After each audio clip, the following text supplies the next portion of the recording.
Hello, supporters of Minneapolis Public Schools. I'm Heather Anderson. Here's what happened at this week's school board meeting. So the first thing that you want to know is this was an update about our strategic plan. It was also our first really long update and board book that we've seen the start of this school year. I mentioned in my last recap that that's a little unusual historically in Minneapolis Public Schools. So what we heard was like kind of where all of the groups are at in their implementation of the strategic plan so that this board could kind of understand that and get an update, right?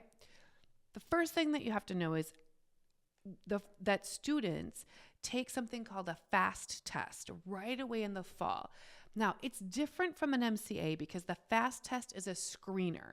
So it asks students questions and it knows how to level up as the students get things right. So it's a little more intuitive and a little faster than a traditional like standardized test.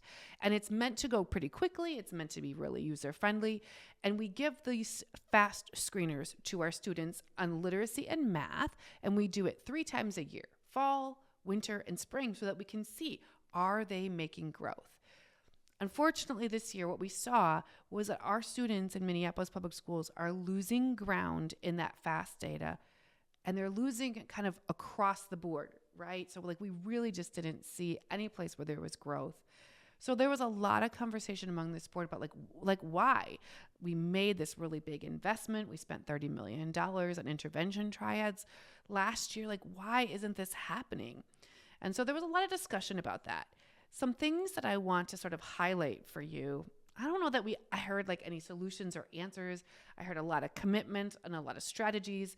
Really, a lot of the answers for like literacy solving for this problem comes down to like us as a district having to enforce the READ Act, right? So the READ Act is what the state of Minnesota passed, saying that every school district has to have a science-based reading curriculum established. And that's not a small thing to do in a district our size. And so really the school district was talking about like, this is what it means. You know, unfortunately, what I'll say is the READ Act is a largely unfunded mandate. Now, if you're a local representative, you might not agree with that. But what I would say is like, we got as a district $2 million to implement this. And when you think about teachers, educators, having to spend a large amount of time learning something while they're already in school by this deadline, $2 million doesn't go that far over this many teachers. Plus, right, to think about like, there has to be all the people that teach it. There has to be all the reasons. And then there has to be after hours. And look, I think the READ Act is really a great move for literacy, and it would have meant more if it would have come with both time for teachers and money for school districts. That's the reality. A bright note in this literacy presentation was something that's near and dear to my heart. Executive Director Maria Rollinger shared that they are doing a student and community-led book review. So in other words, they're going to pick a series of books for literacy teachers from 6th grade to 12th grade to be able to choose from for their classrooms, right? But they're letting students and community members read those books and give input on those. And as a person who really values community engagement and especially student engagement when it comes to education, I just want to say bravo to the literacy department for this. I think it was a really, really strong and relational move. And some of the kiddos in the homework club are going to be reading books for that. So it's really exciting. Alongside of this conversation where we started to talk about like, how are we going to continue to advocate and make these resources, like how are we going to make sure that these kiddos who aren't making growth get what they need to make growth while we're in a budget crisis, right? And I thought Director Abdi did a really good job of saying that, asking that question. I didn't necessarily know if our district knows that answer quite yet, like the actual answer, but I think that the question is something that we really need to wrestle with. And that would be my encouragement to this school board and to this cabinet as we think about next year's budget in Minneapolis Public Schools. How will you know you're not going to be choosing between like a good thing and a good thing, right? Or a good thing and a bad thing, rather. You're going to be choosing between two really great things. We have to get really, really crystal clear on what I would say is like, what do these students need? And we cannot guess what families cannot live without. So I would encourage this school board to be strong in community engagement and ask families what are their top 3 priorities, right? And then to be strong in their values so that they are clear about how they are creating an equitable budget inside of a very big budget cut year. And then finally, the last thing I want to talk about is we haven't really had an update on like staff or teacher vacancies or where they are as a system. We know. So when kiddos come into school and then this many kiddos doesn't show up at this school, but whoa, way more kiddos come into this school, we have to adjust our staffing. We might have to take a teacher from this school and ask her to teach over here. That process has been done, and we would usually see a report on that by this time of the year so that we would have an idea like, well, how many teachers are missing from classrooms and from where?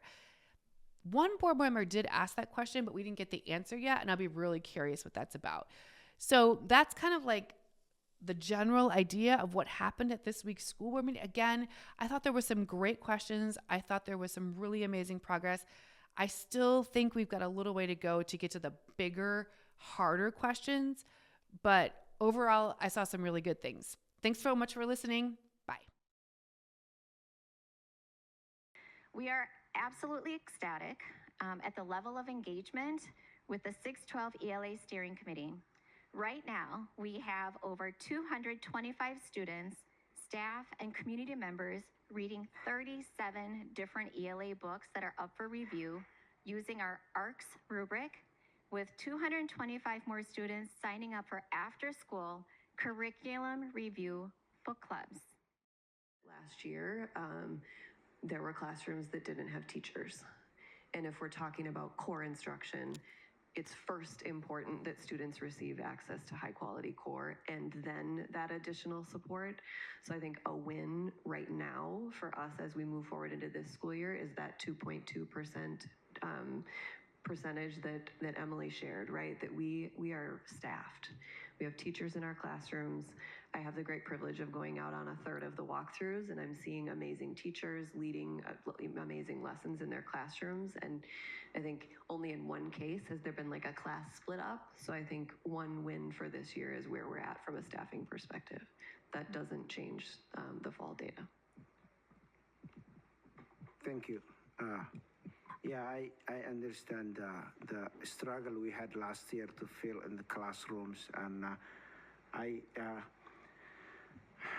was hoping that with the major investment we made that we could have some improvement for some of students' data. My other question is kind of related to this. I just want to hear like what plans do we have to target our resources where it's really needed then. I mean, at the end of the day, we have to support where those resources, and I want to see like what parameters we have to help either the schools if we can really focus where it's needed the help, whether it could be like the ELL students or the newcomers or the students who hasn't made any progress. I want to know like what plans we have, because I don't want to come back next year and then have the same thing. I know you are guys working very hard, and I appreciate that, and we appreciate, but I want to know like, do we have a strategic plan to kind of target our resources where it's really needed?